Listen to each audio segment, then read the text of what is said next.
Thank you, Mr. Speaker.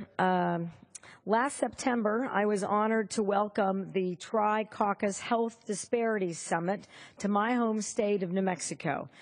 The Center for Health Policy at the University of New Mexico in Albuquerque brought experts from all over the country together to talk about what they're seeing as providers and researchers and patients.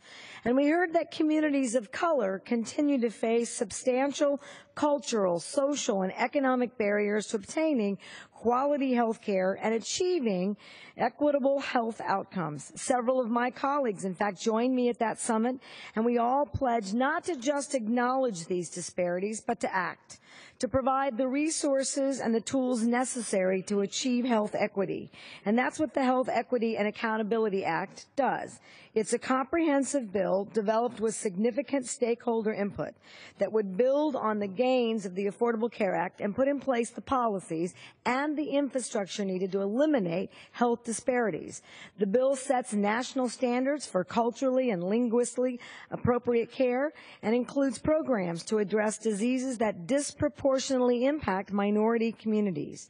It also provides grants and scholarships to build diversity in the healthcare workforce and extends funding to strengthen the health IT infrastructure in minority communities. But these provisions are just part of a larger strategic approach, because problems like this really are more systemic. And we can't just add some funding here or make a policy change there and then walk away.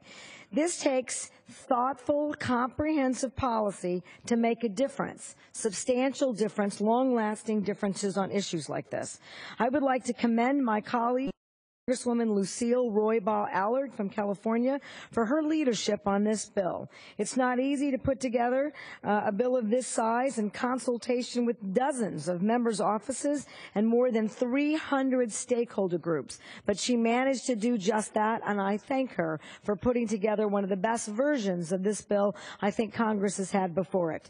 Mr. Speaker, I urge my colleagues to support this bill, and I yield back. The gentlelady